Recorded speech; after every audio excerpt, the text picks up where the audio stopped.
Bonsoir à tous, bienvenue sur 8 Mont-Blanc. Voici les titres que nous allons développer en ce jeudi 21 juillet. Le Premier ministre Manuel Valls était en visite en Savoie aujourd'hui sur le chantier du futur Lyon-Turin. Il est venu inaugurer le tunnelier chargé de creuser les 9 km du premier tronçon du futur tube sud du tunnel. Emmanuel Jaude et Olivia Boisson ont suivi cette visite pour nous. Et puis ce jeudi matin, 80 personnes ont été expulsées par les forces de l'ordre de l'ancienne école des Fins d'Annecy. Depuis la fin de la trêve hivernale, la vingtaine de familles étaient sous le coup d'une évacuation. Tous les détails dans ce journal. Enfin, nous parlerons bien évidemment du Tour de France. Il est arrivé dans nos pays de Savoie. L'occasion de rendre hommage à un ancien vainqueur, Bernard Hinault. Nous vous ferons vivre l'ambiance sur place.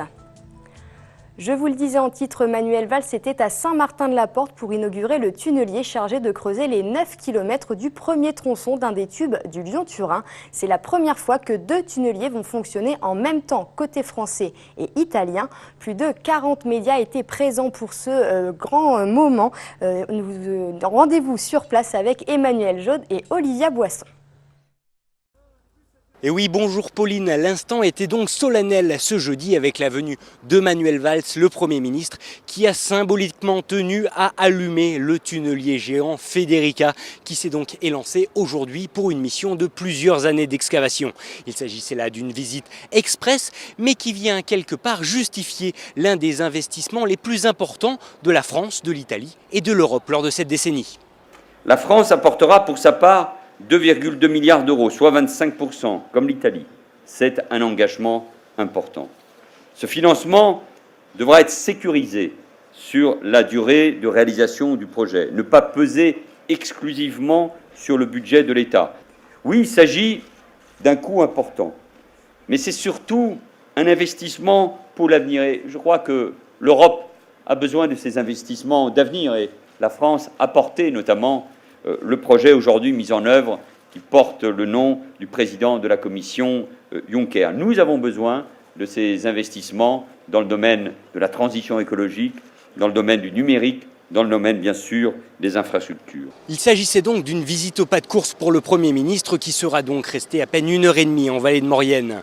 Accompagné de représentants de la presse triés sur le volet, inutile de vous dire, Pauline, que TV8 Mont-Blanc n'était pas de cela. Le Premier ministre a donc inauguré Federica, le tunnelier de 2400 tonnes qui s'est donc élancé ce 21 juillet, direction l'Italie. Il s'agissait donc d'une visite organisée dans les moindres détails et sur laquelle il est à noter qu'aucun des manifestants contre le projet n'a tenu à se faire entendre. Je pense que s'il y avait eu une manifestation particulière, ça n'aurait pas été positif. Donc on préfère se faire entendre par le biais des arguments de fond plutôt que par une manifestation stérile en quelque sorte. Nécessitant 1 an juste pour sa fabrication, le tunnelier Federica va donc aujourd'hui partir pour une mission de 5 ans. 5 années durant lesquelles il devra excaver une galerie longue de 9 km sur le même tracé du tube transfrontalier. Il s'agit là également d'un test important en vue de l'excavation du tunnel du Mont-Cenis, long de 57,5 km et dont les travaux devraient commencer d'ici l'horizon 2018. Ce jeudi matin a eu lieu l'évacuation de l'école des Fins à Annecy. Cette école désaffectée était occupée depuis début avril par une vingtaine de familles. Beaucoup de membres de la Ligue des droits de l'homme étaient présents pour soutenir et contester cette décision. Tout le monde s'est ensuite rendu devant la mairie d'Annecy pour manifester. Jean-Paul Crespi fait le point sur ce dossier. Depuis la fin de la trêve hivernale, une vingtaine de familles occupaient l'ancienne école des Fins à Annecy. Ce matin, elles ont été expulsées par les forces de l'ordre. Ces familles vivaient depuis plusieurs mois sous la menace d'une ordonnance d'expulsion, malgré un recours déposé par le collectif Un Toit pour tous, un recours non suspensif. Le bâtiment désaffecté avait été réquisitionné par les services de l'État pour servir d'abri d'urgence pendant l'hiver. Mais les familles avaient refusé de quitter les lieux en avril, ne disposant pas de solution alternative d'hébergement. On est dans un état d'urgence social et sanitaire, voilà, pour reprendre un peu... C'est pas un état d'urgence. Nous, on s'occupe de ces personnes parce qu'une personne à la rue chaque nuit, c'est inadmissible de mettre les gens à la rue. Après un diagnostic social, administratif et sanitaire, 5 familles ont fait l'objet d'un relogement en centre d'accueil des demandeurs d'asile. 2 familles avec des femmes enceintes seront relogées à l'hôtel. Une famille a été reconduite à la frontière, une seconde a été transférée en centre de rétention administrative avant expulsion et une troisième a fait l'objet d'une assignation à résidence. Aucune proposition n'a été faite à la dizaine de familles restantes. Nous avons affaire à des familles en situation régulière, avec des enfants qui sont scolarisés, avec des parents qui recherchent un emploi, certains en ont, avec des personnes qui sont suivies médicalement et pour la plupart des problèmes de santé très lourds. C'est des gens qui ont été très diligents, qui ont fait des demandes d'asile, qui ont fait des demandes de titre de séjour auprès de la préfecture.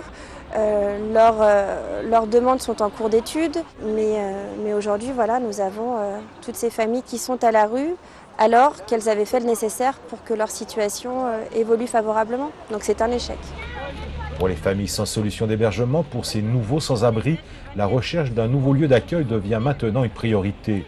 Une priorité rendue d'autant plus difficile en cette saison estivale que le 115 ne dispose pas aujourd'hui d'une capacité suffisante de place pour les accueillir. Vous le savez, le Tour de France est arrivé ce jeudi pour 3 jours en Haute-Savoie et au pays du Mont-Blanc. En guise d'apéritif, les coureurs ont eu le droit aujourd'hui à un contre-la-montre individuel de 17 km entre Sallanches et Megève. Une étape qui a rendu hommage à Bernard Hinault, quintuple maillot jaune sur les Champs-Élysées. Il avait forgé une partie de sa légende sur les pentes de la côte de Domancy, escaladée aujourd'hui. Sébastien Germain nous fait vivre l'ambiance sur place. Véritable temps fort de cette 18e étape du Tour de France. La côte de Domancy a tenu toutes ses promesses. Ce jeudi, les supporters étaient très nombreux à soutenir les 177 coureurs du peloton sur ces 2,5 km d'ascension. Moi j'habite là, alors je la connais par cœur. Hein. Je connais toute la route, tous les trous. Oh ben, c'est sensationnel. Là, cette année, on est vraiment gâtés avec le Tour de France. Un événement dans le monde entier, donc être ici avec le Tour de France, c'est excellent, quoi. Surtout dans la région, avec le panorama qu'il y a. Long de 17 km, ce contre-la-montre individuel entre Sallanches et Megève avait une saveur particulière pour un homme, Bernard Hinault, quintuple vainqueur de la Grande Boucle. C'est là où Bernard Hinault a laminé la concurrence en 1980. Le nom de Domancy, grâce à Bernard Hinault, champion du monde à Sallanches en 80, reste dans la légende du cyclisme. On avait vraiment à cœur de la mettre, cette côte, sur le parcours d'un grand contre-la-montre en côte. Ça fait une dizaine d'années que nous n'avons plus fait de contre-la-montre en côte, en montagne, sur le Tour de France. On revient ici entre Sallanches et Megève. Et bien sûr que la côte de Domancy est l'élément essentiel, déterminant. Pour Sallanches et le pays du Mont-Blanc, ce passage du Tour est déjà une réussite. Il y a de ça 2 ans, Christian Prudhomme nous avait promis qu'il viendrait au pays du Mont-Blanc pour le Tour de France. Et aujourd'hui, on est très heureux parce que c'est 3 étapes au cœur du pays du Mont-Blanc. Ce sera le bouquet final du Tour. Et je crois que c'est un excellent message que l'on adresse à toute la population ici au cœur du pays du Mont-Blanc. Histoire de marquer encore un peu plus le coup, une sculpture en hommage à Bernard Hinault a été dévoilée. Je remercie le conseil municipal qui m'a suivi parce que tout le monde était bien entendu prêt à mettre cet hommage en avant.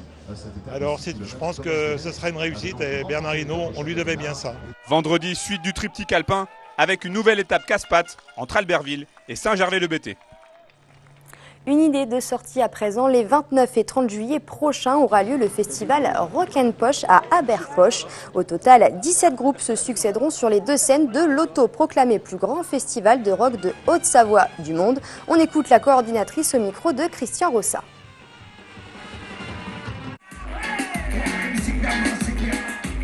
La genèse du Rock & Poche vient d'une association en fait, qui s'appelait Lollipop, qui faisait des balles à l'époque dans la salle d'Aberpoch, la salle communale d'Aberpoch. C'était une bande de copains qui faisaient ça. Et ces jeunes-là ont décidé de faire un festival en plein air. Donc le festival s'est créé en 92. Le Rock & Poche aujourd'hui, c'est effectivement entre 8 à 11 000 personnes sur 2 jours, donc sur les week-ends du festival. Pour accueillir tous ces festivaliers, on a 220 bénévoles pour les accueillir. Et puis le Rock & Poche est quand même connu pour une convivialité, une ambiance de folie.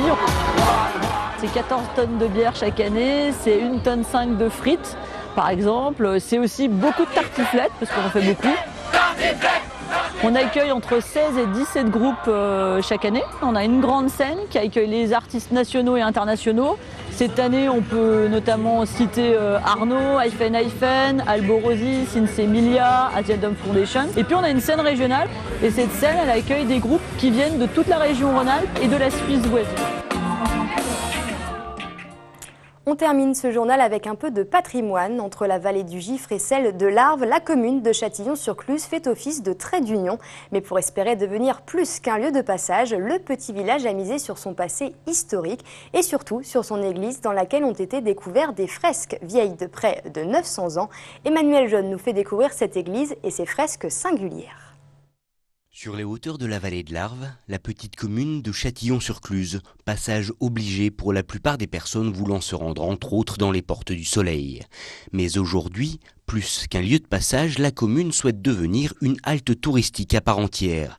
Et cela passe par la réhabilitation et la rénovation de l'église du village. Construite autour du XIIe siècle comme chapelle du château de Béatrix du Faucigny, elle recèle de nombreuses particularités. Châtillon-sur-Cluse, qui a peu d'atouts touristiques, on va dire, pourra à terme présenter une église, qui pourra se visiter, je l'espère, avec divers objets, parce qu'il y a dans nos coffres des vêtements sacerdotaux, des calices, enfin des tas de choses qu'on pourrait mettre en valeur dans une vitrine, par exemple. Depuis plusieurs mois, des équipes spécialisées dans la rénovation des bâtiments historiques sont donc à pied d'œuvre. Un chantier de plus de 222 000 €. Mais si l'extérieur est important, c'est bien dans le cœur de l'église que se trouvent les attributs les plus singuliers. En effet, fort de son histoire, plusieurs fresques datant du XIIe, du XIVe et du XVe siècle ont été mis à jour. Il s'agit là d'un réel atout culturel, mais dont la remise en état va nécessiter un gros budget supplémentaire.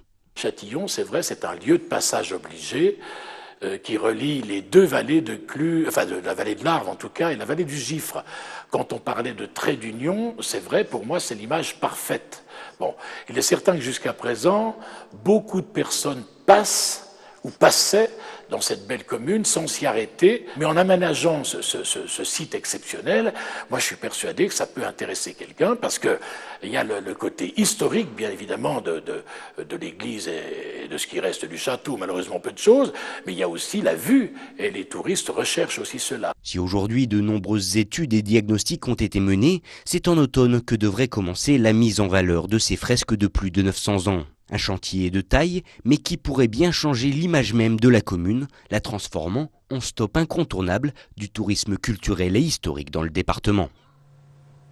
C'est la fin de cette édition. Merci à tous de l'avoir suivi. Vous pouvez retrouver ce journal sur notre site internet. Juste après, c'est Solidarité présenté par Fanette de Buisson.